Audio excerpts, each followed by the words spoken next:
Hello, guys. This is Lydia, the lifestyle coach, and we are ending eating disorders for individuals and on the planet so we don't have to deal with those anymore because it's just a simple habit to break. And when you know how to do it, it is so incredibly wonderful and natural and effortless. And this is about really being done with it, not having an eating disorder anymore. And we're talking binge eating, bulimia, overeating. We're talking about the food obsession and the body hate and all of that. And you guys know in this community that we love to celebrate the real women and men and people from all over that have truly just had this real life journey. Because yes, I had an eating disorder and I don't have one anymore, but it's not just about me. It's about all of the other people that now get to be free. And it doesn't matter where they're from or how old they are or how long they've been struggling. Like you can truly be done with this. So I am really excited to introduce someone that I know and love, but like everybody loves. Like she is the most just wonderful, lovable, fun human. Like I feel like she's like somebody that everyone knows of, and like all of our grads are like, oh, like we love her. So I'm really excited for you guys to get to know her today. And we have the amazing, the stupendous, the adorable Molly on today. Molly, hello. So fun to see you on today. So let's just dive in and talk about the old eating disorder. And let's start with like your origin story. Like, where did this start popping up for you? How did it sort of manifest? Tell us a little bit of your journey in the beginning and how it progressed through those early stages. Okay, so the first thing I remember ever having food shoes, as you like to call them, was even at like 6 or 7 years old. I was there's one moment that I just remember being, I did gymnastics at that age, and my mom we went to Costco after, and I got a churro, and I remember just thinking, Mom, is this okay? Like I asked her, is it okay that I'm having this right now? Yeah. And I don't know, it was just whatever I was hearing and seeing around me was just telling me that this might not be okay. So that's like the first thing I remember. That morality around food, right? And, you know, having that as such an early memory. And then how did it start manifesting when you could realize there was something wrong with your relationship with food, Molly? I remember, so when all throughout my little childhood, I was a big chicken nugget girl. Like I loved to go to McDonald's and like I would just eat whatever I wanted. And then I remember the summer before 8th grade, it was like I was hearing about, it was like 2013, and I was hearing all this eating clean stuff and the tone it up girls and like leaning down and toning up. And I remember being, I think I wasn't even 13 yet. I was 12 going to turn 13. Or actually, no, I wasn't, whatever. I was some age and it was 2012, whatever. I was like, I'm going to work out every day in August, and I'm going to do this 10-day no processed food challenge. And like, I just felt so awesome and so cool because I was ahead of my time, like going into 8th grade and being the healthy girl. Like I was doing all that stuff. And my parents were proud of me, and everyone around me was like, wow, you're so good. And I was like, yeah, I am. I'm so good.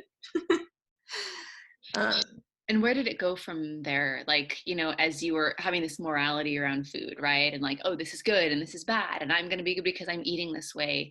How did your eating disorder start manifesting at first?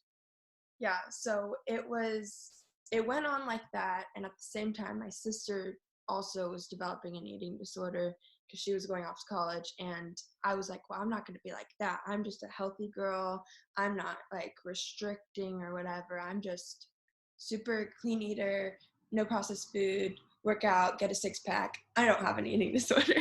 And then that continued on. I had like a brief summer where I finally was allowing myself to just like not work out if I didn't want to and eat whatever I wanted because I had like my first relationship and I didn't care about anything. And then it was after that summer going into sophomore year, I was like, what have I done? I'm not who I'm supposed to be. At the same time, going through puberty and naturally just gaining weight, but Yeah. thinking as a result of everything I'd done wrong. And so I just was like, I need to do something about this. I need to get back to who I am. I need to be good again. I need to be the fit, healthy girl that everyone knows me as. And so it just started that I was like, okay, well, I'm going to try really hard in cross country practice, and I'm going to do CrossFit, and I'm going to work out in the morning, and I'm going to like eat nothing that's processed, and I'm going to just eat vegetables and do all this stuff. And that just got more and more and more intense. And it was like my life was getting smaller and smaller and smaller. And 2015 was when it was the start of that year. I was like, okay, now this is just who I am. Like, I just don't care about anything else in my life. I feel the best when I just am so perfect and strict with everything. That's who I am, and that's like what everyone envies me as. And like, these are all qualities that are not me. Like, the me inside of me doesn't want to be like someone who cares only about these things, you know? Yeah. I think that's such a great point of like we adopt this identity of like the eating disorder is us. Like, oh, like I feel best when I'm strict and I have all these rules. And I love how it's already shining out that there's a contrast to who you really are, Molly, and then like what the eating disorder was creating that identity.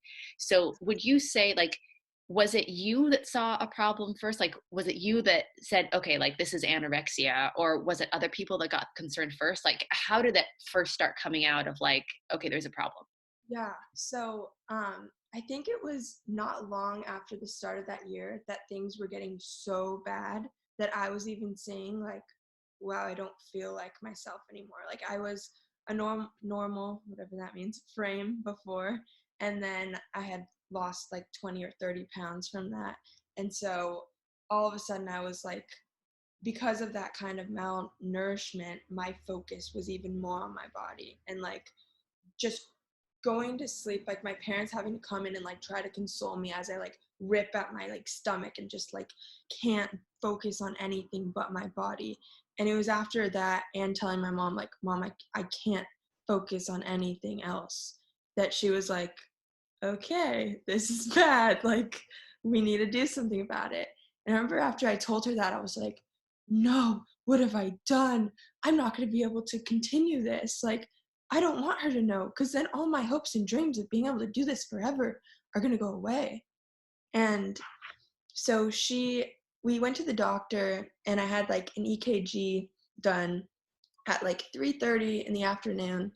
And all of a sudden, like, the person doing the EKG was like, oh no, like we need to tell the doctor, because my resting heart rate was like 35 beats per minute. And the weirdest part was, she was like, oh, I talked to the doctor, and because you're athletic, it's fine. Which it's not fine. Yeah. Like, not at all. And so we go on for a few more weeks, and I'm like having more and more of these like panic attacks about my body and about having an extra piece of chicken, and just like craziness. So much like focus in here. And one day I was in my algebra 2 trigonometry class, sophomore year of high school, and I get a note from the office, and they're like, you have an appointment. And I was like, no, I don't. I don't have an appointment. And I go out, and my mom is there, and she's like, well, they just want to run a few more tests. And I was like, okay, this is weird. I'm getting weird, suspicious feelings about this. So we get in the car, and I look behind me, and there's just like a bunch of my belongings in the back of the car. And I was like, what's going on? You said they were running a few tests. Why do you have my stuff and my like toiletries and my clothes? And I ended up being admitted to like an eating disorders unit. And I was there for like, it was a medical. So it wasn't based on like, like a residential treatment. It was like Yeah. solely for your vital signs. And I ended up being there for 3 weeks, because they were just like monitoring me, and they're like, your heart rate is so low at night, and we're really concerned, and we have this benchmark that you have to meet before you can leave. And at that time I was like, I'm fine. I ran this morning.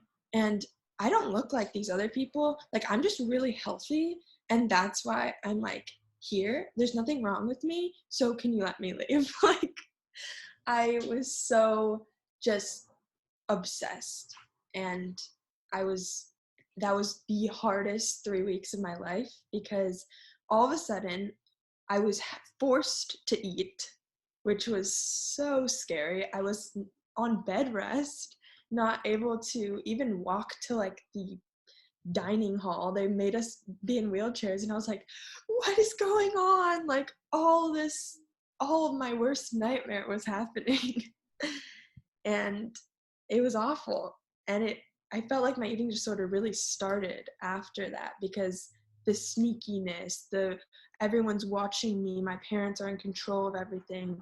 So now that part of me was like, oh my gosh, like, we are at risk of being like ended, and so we have to try harder to like sneak and to like be even more perfect and have more self-control in order to fit and stay that like part of my identity that was thriving on that part. Yeah. And Molly, I mean, being like admitted to this place, being there for 3 weeks, like you said, like that was like one of the hardest times in life. Mhm. What was really the hardest part of that for you, to like see this happening around you? It was like, how did I end up here? I don't need to be here. Like, this complete denial, and um seeing that this has already started to ruin my life, but that was just the beginning. It was just all of my whole life was this eating thing, and this exercising multiple times a day, and this like compulsive exercise and all this stuff. And now it was being ripped away from me. And so I was just like, what are you doing to me? Like, so angry and upset at everyone around me who was really just trying to help. Yeah.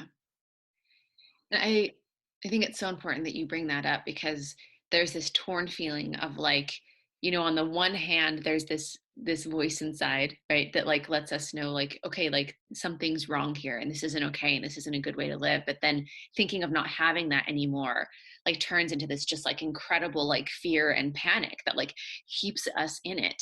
Yeah. And I think you just make a really good point of like, then it really starts like when you're like hiding and when you're trying to protect this thing that is hurting you, but like it doesn't feel like there's anything that you can do but just protect that disordered eating and like all that thinking and all that identity. Yeah. And tell us a little bit of like what happened from there, Molly. Like, so you're back, right? It's like, I'm sure everyone's hoping that like you're better and you're cured. I mean, putting that all in quotes. And like, what was life like for you internally being in this place after you returned home? It was awful. I remember the worst moment was like coming back into my room. I had like this inspiration board with like eat clean and like abs and all this stuff that was me before. And all of a sudden I knew things were going to be different, and I just started like bawling. And I knew that things were never going to be the same. And that part of me was like, oh my gosh, what have you done? If you hadn't told someone, maybe this wouldn't have happened. Maybe you could have kept going. And it really just started that my mom, she had to make all my meals. She had to come to my high school and like eat lunch with me. So it was I was 15 years old, and my mom had to be like doing everything for me. And it was so embarrassing. But it was also like, I just remember she'd be like giving me snacks, and the lunch would end, and she'd be like, okay, make sure you eat this, and I would just like throw it away and all this stuff. And that would later contrast to what ended up happening. But we'll get into that later. That sneakiness really just gets in every part of eating disorders. But yeah, then I started to, as soon as I could get medically the okay to run again, because I was really into cross country and all that stuff, it was like, now this is whatever opportunity I'm given, I'm gonna take it, because I need to, return to how I was. And so I remember being able to run 5 minutes. Like, my doctor said, you can run 5 minutes. And I was like, okay, this has to be the fastest 5 minutes you've ever run. Like, It was so bizarre. Yeah. What were you most worried about? Like, I know there was like this feeling of like things will never be the same and this is so awful, but like, were you thinking out like into your future and what were you most worried about? Or was it more of a worry just like day to day and just like surviving day to day? It was like how am I gonna what am I looking for in the future? Because I would have fantasies of going to college and being not in the eyes of like seeing everyone watching me and being able to just restrict and just be like, oh, my sister went off to college and she was able to like do whatever she wanted. So now when I go to college, like my fantasy was I'm going to be able to do this and I'm not going to have to do this and I'm going to cut out this and this. And it's just so sad to see like my hopes were to be able to do this even better in the future. Like, what kind of life is that? To just hope to be able to do your eating disorder better. Yeah. So sad. But I didn't care. I was like, no, this is me. I don't care. I don't know what to do if I can't do these things because this is me. I don't have any other option. Yeah. Like it's just so consuming. It's like, what else is there? Like, this is the very most important thing. And then where did it go from there? I mean, there's this anorexia chapter, right? And then that sneakiness comes in. And then how did the eating disorder evolve next? Yes. Okay. So continued from 15, 16, 17. It was getting worse and worse. I was even admitted a second time to the hospital the next year when I was up in weight, but my like body had way too little body fat to allow myself to be healthy and healthy in the real way, not in the healthy. Um, and so it continued. I was super into running and like the number one person on my team, which was another part of my identity. Just like, well, I'm perfect. And so that's why these things are happening because if I gain weight, I'm going to be slower. And like all these things that are such lies. But at the time, I was like, well, I'm getting the results. I'm getting all A's now. Like the eating disorder identity translated into everything. Like I was just, here we go. I'm perfect at all this. I get all A's. I do all this. I get like good SAT scores. And it was all related to that. Then I go to college and suddenly I'm not on the cross country team. Suddenly I'm like fighting with my life to stay this body, this like 17-year-old body, trying to just like stay as small as I can. But finally I was starting to see that, okay, I don't like this and these things aren't working anymore. It's not working. Like I can't, I'm no longer the girl with all this self-control. I feel crazy now. And it was this thing that I never, like my biggest nightmare as someone who had anorexia was to binge eat. I had never done it, even in my most restricted days. Like I was able to stick to this very like low level where I was eating enough, but like restricting too, where I was this good place according to my eating disorder. And suddenly my biggest nightmare was coming true. I came to college. I had such crazy feelings around food. I was trying so hard to stay at my size. So I was working out even more, but it just wasn't working anymore. It wasn't working. I was going to the gym for 2 hours on the Stairmaster, on the treadmill, like doing everything I could. And like I remember being like, why do I feel like this around food? I felt this sense of, okay, I want to eat like a really big meal so that I won't think about food for the rest of the day. And then I won't eat anything else. So like if I'm going to have this, I'm going to have this Ben and Jerry's frozen yogurt pint of ice cream at like 2 p.m. And then I'll just like be done and I won't eat anything for the rest of the day. And then I'll just work out for like 3 hours and I'll be fine. It'll be okay. I'll be fine. And that started to happen where it was just like, okay, I really want to eat a lot right now, but like I can't eat a lot right now. But maybe if I just eat a lot and then I just don't eat anything else, I'll be fine. So that started happening. And thus begins the binge and the restrict. And then you've got to restrict more because your binges are getting bigger. And like, yes. Okay. So that's where we're at now. And Molly, thank you for sharing. This is just like, just want to honor you and like the courage that it took to, in that craziness of the eating disorder, to just continue to like fight for your life essentially. But like, you know, especially when this starts so young, like I just really want to honor that you continued to show up for yourself.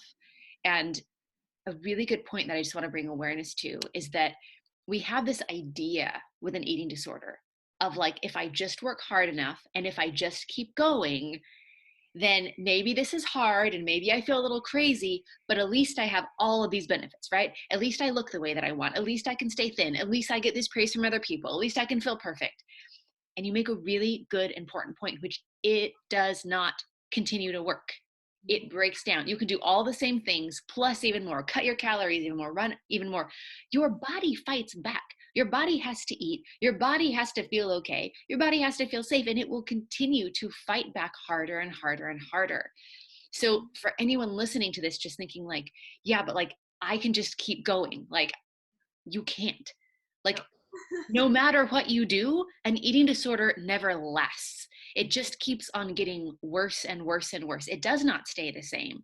It just continues to get harder, where it's out of your hands. Like, your body will just continue to fight, and the things that worked before will not happen anymore. And that is usually our worst fear, right? Like, the thing you've been trying so hard for your whole life to keep in check is the very opposite of what starts to happen. So tell us a little bit about what came next, Molly. So now you're in the, okay, we're going to eat a whole bunch and then just not eat for the rest of the day and just work out. How did it evolve from there? Oh, it was so bad because I knew I was making it worse, but I couldn't. What was the alternative? Like, I was crazy around food. I didn't, I, even when I felt like I was trying to eat more regularly, I still had this like desire to eat so much. So I felt like, well, if I'm eating more regularly, then I'm still binging, like it's just even more calories. So I should just stay in this cycle because nothing's gonna work and nothing's helping me. And that just went on, and it was so scary. And the thing that was the worst was everyone around me, because I was gaining weight, was like, and they were seeing me eat things now that I didn't eat before, because I had so many rules and fears around food, which were still there, but I just couldn't restrict anymore. um, so like my parents are amazing, and my family is so supportive and loving, but like they were like, oh my gosh, you seem like you're so great, like you seem like you're doing so well, I'm so proud of you. And I'm like, oh my gosh, I feel the worst right now, like don't tell me I'm doing well, I'm not. But from the outside it looks like, oh, she's a normal like college girl, just being free around food. I'm like, hoo, you don't even know. Like, Yeah. And it's such a huge part of it, of just like, especially because it's so weird, because it's like having, you know, on the anorexic side of it, we get so much praise for like all of our self-control being so thin. And then on the other side of it, when we have this other crazy eating disorder and we're binging and we're restricting, then everyone's like, oh, look, you're so much better. It's just like, and then the whole time it's just like, if you only knew, if you only knew, it's like this huge imposter syndrome. Yeah. it was so bad and so scary and my biggest nightmare. And what was I gonna do about it? Um, and yeah, I think my parents like didn't think that I had a binge eating thing. They're like, no, you're just eating, it's fine. And I was like, oh no. And I kind of didn't want to believe that I was binge eating. I would just kind of be like, I kind of eat a lot sometimes, but then I'm like, fine, it's whatever. I didn't want to say that I was binge eating because that was my biggest nightmare. Yeah.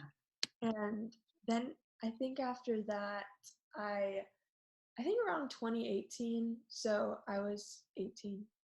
Yeah. I like the beginning of that year, I started to realize like maybe I need to think about things differently. Maybe this isn't working, and maybe it's time for me to really try to be done with this chapter.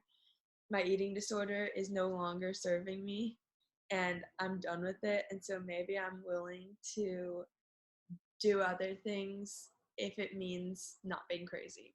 So that's when it started to Yeah. be. maybe I'm willing to see the things another way. And that But shift is so important, and so proud of you in coming to that, like with your own, insight and journey of like, we start realizing that our mental sanity is more important than just trying to force our body to do something. And, people aren't always there when they get help, but it's usually like, okay, this isn't working anymore, right? So once you started making that shift, like what sorts of things were you trying, Molly? Like, tell us a little bit about that journey of like trying to figure this out. yeah, so that was a whole year before I ever got in like contact with you and really was like, so that whole year was me trying to stop. I started to, hear about the anti-diet movement and, the kind of intuitive eating, health at every size stuff, but I was still very resistant to it. I was using kind of like intuitive eating, trying to do that, but like as a diet. So being like, okay, well, if I eat when I'm hungry, which I didn't even have hunger and fullness signals, so it didn't really work anyways. um, I was like, okay, well, if I just eat when I'm hungry and then I just stop when I'm full, I'll be fine.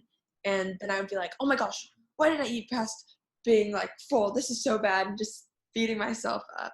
But I tried to do that because I knew like dieting wasn't going to work and tracking things wasn't going to work. But then what do I do? Because if I just try to eat normally, sorry, I'm going to just binge.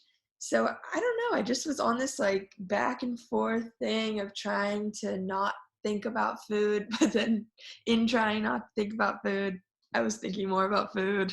All the time. Yeah. Like all the time, and trying to allow myself to eat what I wanted, but then feeling like, well, I'm still binging, so this isn't working. And hearing like, oh, you can have unconditional permission to eat, but then using that as kind of like, okay, then I want to binge all the time. Like, you Yeah. know, so, and at this time too, it was like, I was confused because I was running like 18-mile races and training for marathons. And why am I still like, is that why I'm binging? Like trying to find a reason for everything. And like, well, maybe I should stop exercising. Then maybe I'll stop binging and like all this stuff that wasn't working. And what was the hardest part for you, like emotionally? Where were you going, Molly? And just like this constant, like maybe it's this and maybe it's that, and I have to look for this and I have to search for this, and maybe it's this other theory. Like, how are you feeling at that point? Just continuing to search and search. I was so discouraged and so like, I just want to be done with this, but it's not working. And people are saying, well, just give your body time to adapt to eating more normally, and then you'll stop binging. They'll just go away. And I was like, I don't think that's going to happen. Like, I think this is becoming more and more like a habit, not just a reaction. Like, now I am eating more and I'm trying not to do the compulsive exercise thing. So, why is it still happening? Sorry, my stomach just rumbled. Hunger, woo! um, so yeah, that was really weird. It was really just becoming a habit. And so how are you supposed to help that? It's not going away on its own. Yeah, and that question of like, why isn't it working? Why isn't it working? What do I have to do to make it work? Like, it's just like this dark cloud over your whole life. And at that point, anything else that yeah, like at that point, Molly, in this eating disorder, like anything else that you wanted to share about sort of like what it was like or how difficult it was to be in this place? Yeah, I think another part was just feeling all the time like I wasn't someone who had an eating disorder because of the way I looked. Like, so in my anorexia, like so unhealthy, so not well, and feeling all this comparison stuff. Like, and I remember telling people um that I actually struggle with an eating disorder in high school, and then them being like, really? And that just making everything worse. And that was a major thing where it was in that time I was like, I don't feel like I actually have an eating disorder even though I'm crazy.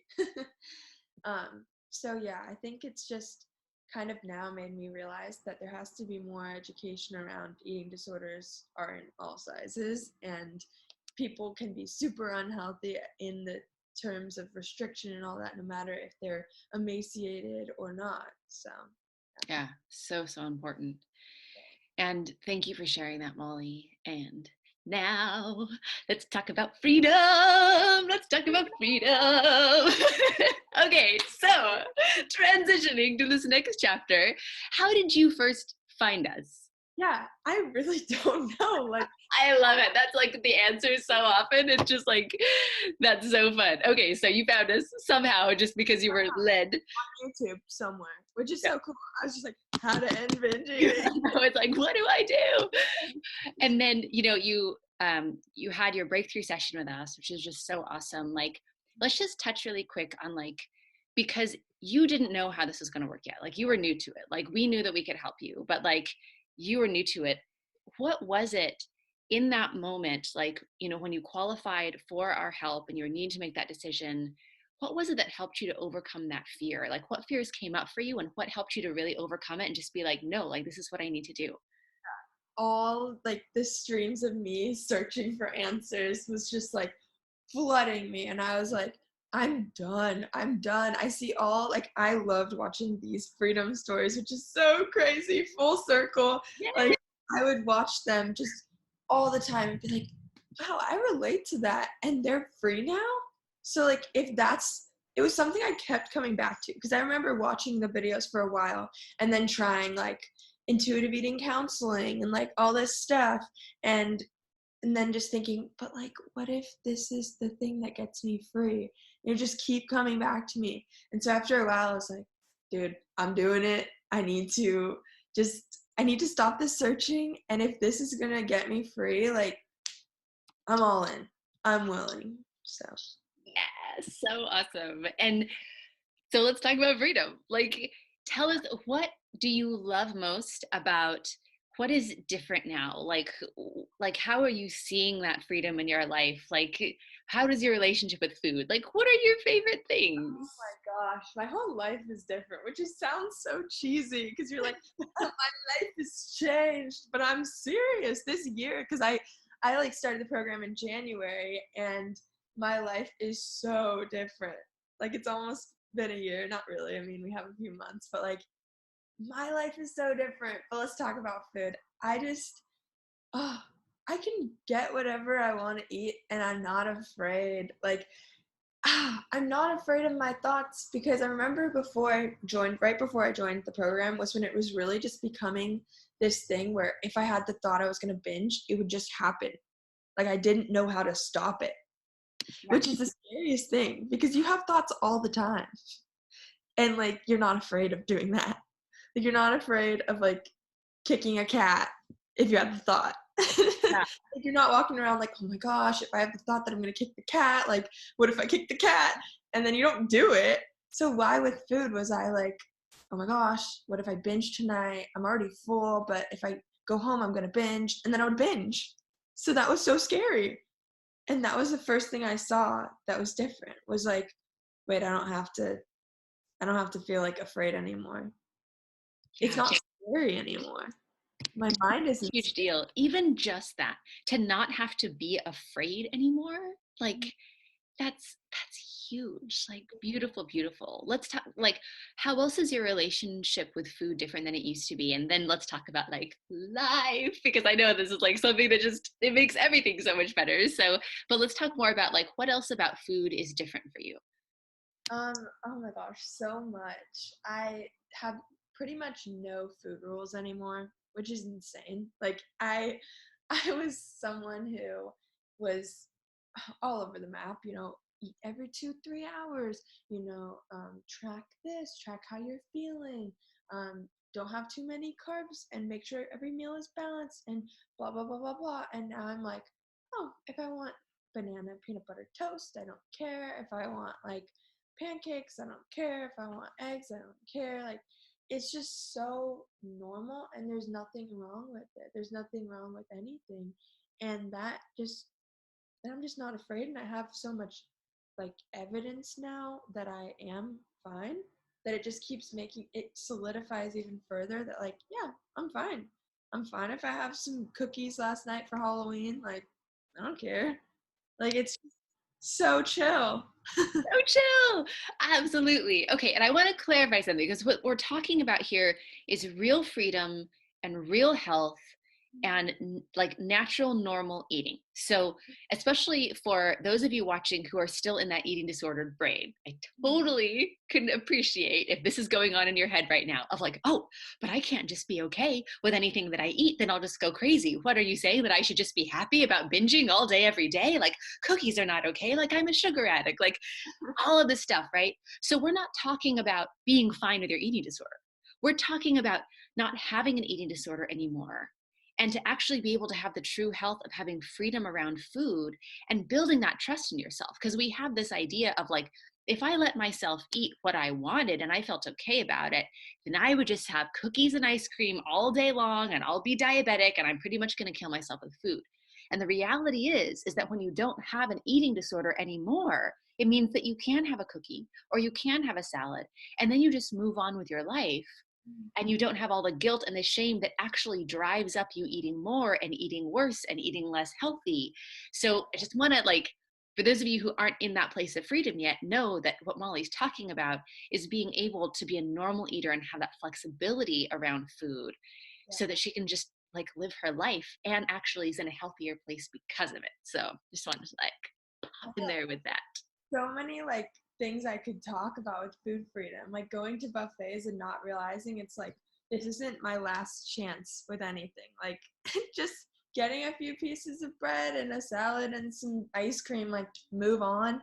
It's great. And um last night was kind of like a cool full circle moment because I came home from my friend's house. We had some like snacks and cookies, and I like came home and I thought about how I probably before, even though I was full, would have been like, I'm not satisfied. I need to come home and eat so much more, even though I've already eaten so much. And just being like, time to go to bed. Like no fears at all. And I didn't even have like Halloween candy, and I don't feel deprived at all. Like I can have candy whenever and I'm fine. Like so cool.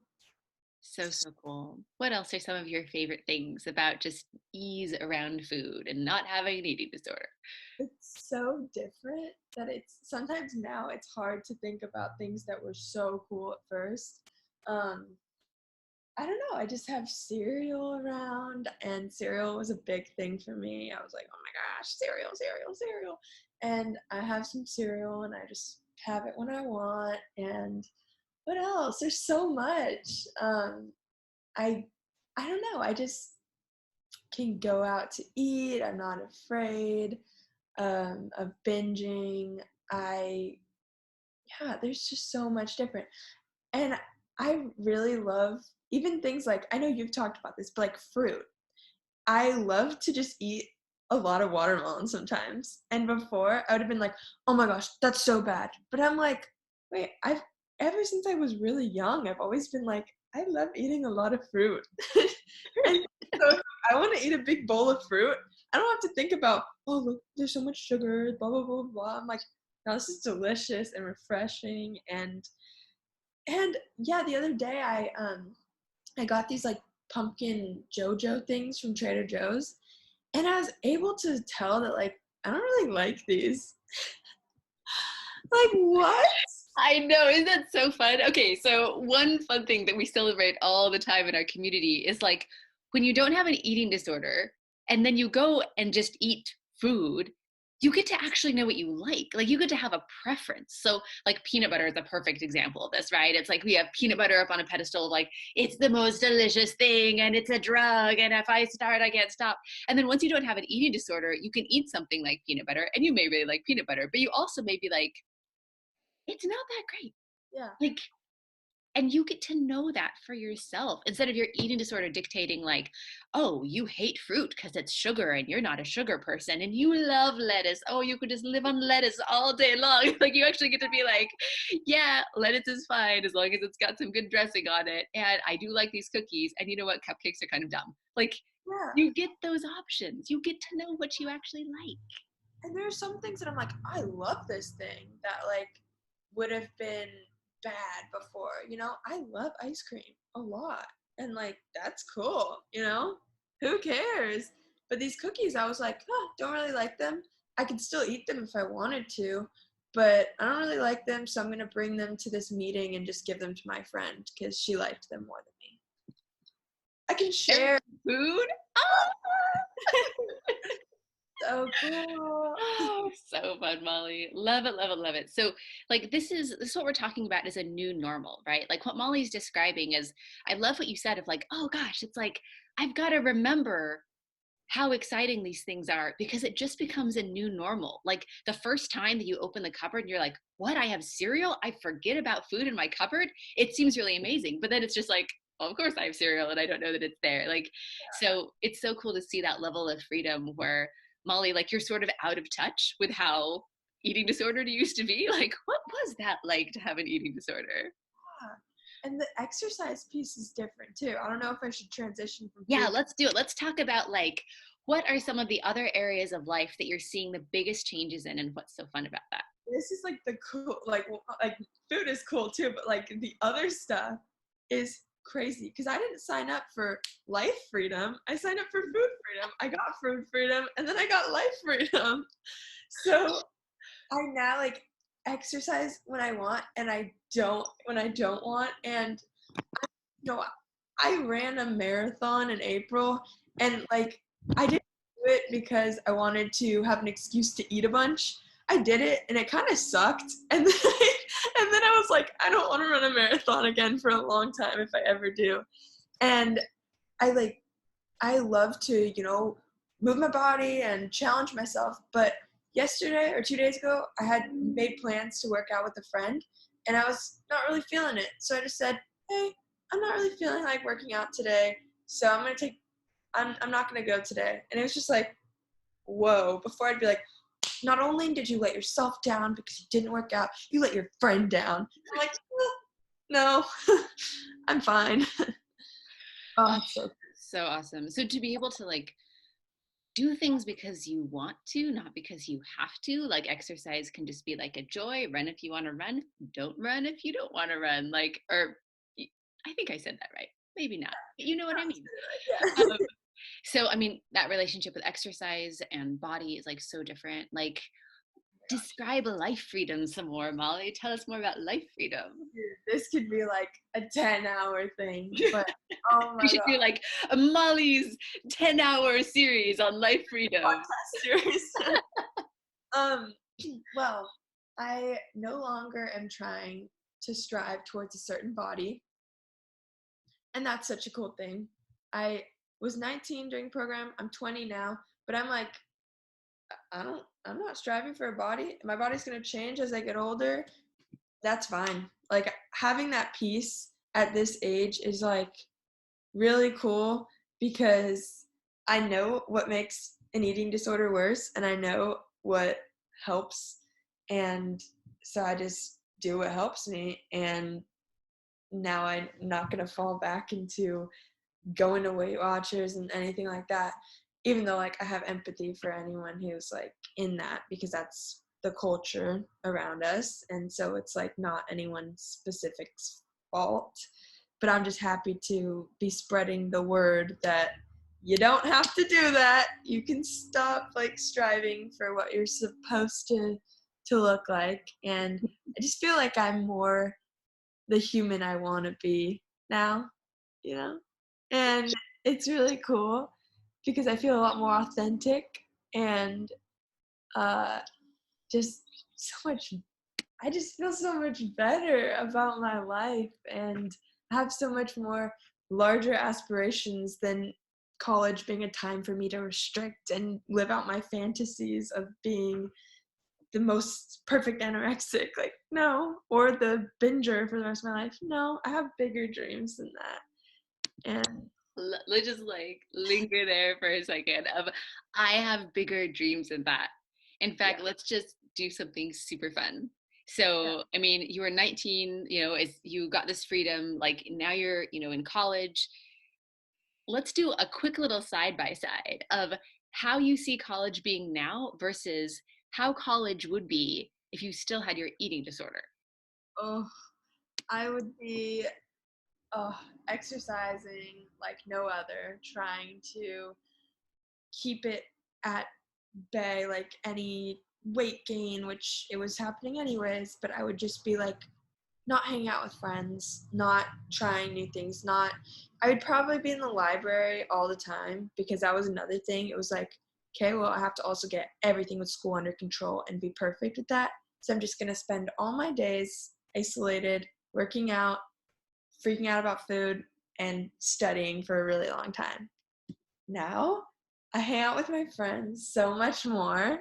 I like eat whatever I want. I work out when I want and don't when I don't want to. And I am a good student, but I've let go of that perfectionism. And if I get an A, I get an A. If I don't, I don't. And I'm not like giving up on school. I'm doing way better because I'm like having a life too. And it's so great. Oh my gosh. It's so cool. So cool, Molly. So cool. And just amazing to celebrate you and being able to have not only that food freedom, but that life freedom. And like, I think that just one of the most beautiful things is being able to have bigger dreams. Like, think of like how small life is when you like your fondest, the most amazing dream and biggest goal is to like try to maintain your smallness, like literally your smallness. Yeah. And now you get to expand into like, yeah, you get to do one of these, like, Woo! woo! Oh my gosh, it's so cool. So fun. So what else, like, if you talked about just maybe a couple of other things that you really are enjoying how meaningful they are, of how you get to live now, how you get to expand, how you get to like be yourself now and like know who that is, like what else would you say you really want to capture in this moment? I know it could be a 10-hour series, but what do you want to capture in this moment of like some things that you really just love best of you on this side of it? Oh my gosh. So I think when I started to see how I could be free in these areas, I saw areas I wasn't free in terms of not related to food. Now it wasn't like I don't, you know, I saw it and it wasn't like now I'm just staring at this part of my life that I'm not happy with, that feels like repressive or feels like the same kind of restriction. I was able to see that and then see what I wanted it to be and actually make an effort to be where I want it to be. And I wouldn't have thought that to be possible. And now I'm able to challenge things that before were just absolutes. Like like with the eating, it's just true that you have to be this size. It's just true that this food is bad. Is that true? And if it's not true, like what can it be? What can I choose for it to mean in my life, or choose you get to just see areas that were like, no, that's not right, to like, is that true? And then like it just evolves and changes, and you get to just watch things unfold and watch like, I don't know, I went to a music festival in Texas and like I would have never done that because I have to do school. I have to like, what am I gonna eat? What is blah blah blah blah blah. No, like there's so many cool things. I've driven like in San Francisco, which is something I was so afraid of. And now I'm not. That right I don't there, know if it's just frozen. so beautiful. Yeah, I think we froze a little bit. Oh, Molly, are you back? So what I was thinking as you were saying that, Molly, is like that really is what the world needs more of. Like to be able to challenge the status quo, to be able to question our thoughts. Incredible and strong women that are in this place where they're not just believing the things that have been given to them, but they can see a different possibility. They can see what really is possible instead of just going along with those absolutes. And I absolutely love, love, love, Molly, that you have the ability to do that. And honestly, that makes the world a better and better place as women are able to challenge that status quo. Molly, it's just so amazing to hear your story. And I just adore you and adore your your willingness to see things another way, right? Like that's a really big part of this, is having that willingness to move through your fear and to see things another way so that you can, question what's going on, so you can have that freedom. And so, giving you all the credit for showing up and doing the work. Like, I want you guys to know that Molly showed up and like was so coachable and just is getting to enjoy this life freedom because of it. And so proud of you there. So anything else on your mind for today that you would want to say or share about your story, right now? And we can always do a 10-hour series later, but like anything else you feel that would make this complete today, or do you feel like it's complete? It's pretty much complete. I just feel like I want people to know that like freedom is possible. Like it's not something that is elusive or something that might happen in the future. It's like right here and available and so cool. And it's really, really awesome to see things another way. And your world just gets bigger and bigger and bigger when you realize that you do have bigger dreams and freedom is possible. So yeah, I'm so grateful for this opportunity to be free and to have this amazing group of people, and to I'm just so grateful. And we all love you so much, Molly, and congratulations. Like, the world is such a better place because you are a free and a strong woman who can have those bigger dreams and achieve those bigger goals. And just so thrilled for you. And just like Molly said, like, it doesn't matter how long it's been, right? Like, I mean, it's wonderful, Molly, that you get to enjoy the rest of your life in this freedom. But I mean, we coach so many women that are in their 60s or 70s or like close to 80. I mean, like, if you've been struggling with this for 50 years, it's the same principles. You can go watch freedom stories about people who have been struggling for 60 years. It's like, okay, like, you still have life left. And as long as you have life left, like, being able to live it free is such an incredible gift. And just so happy for you, Molly. So just celebrating and honoring Molly today. And for those of you who are in that place where you're just done, where like, this is not working what you're doing, you want to be able to have that freedom. You want to be like, to live in those bigger dreams of not just being done with your eating disorder, but to start living instead of just trying to survive day to day. It's just as simple as taking the first step to that, which is to book a free session. We do free breakthrough sessions. You can go to lifewithlydia.com/apply. Again, that's lifewithlydia.com/apply. And we're going to spend one-on-one time with you and really get you the foundation of freedom, so you know exactly what you need to do to be free. Or we can direct you to those who can help you, depending on with the clarity that we get. But that clarity is the first most important piece. And that's why we take that time. And it's completely free. It's confidential. You can just go to lifewithlydia.com/apply and book a session, show up for you, like, and just so happy for you. Like, this is the beginning of your freedom right here. It's just making that decision to take the next step. And so just so happy for you, Molly. Huge congratulations, celebrating you again. And this is Molly and Lydia, the lifestyle coach, signing off. Bye, guys.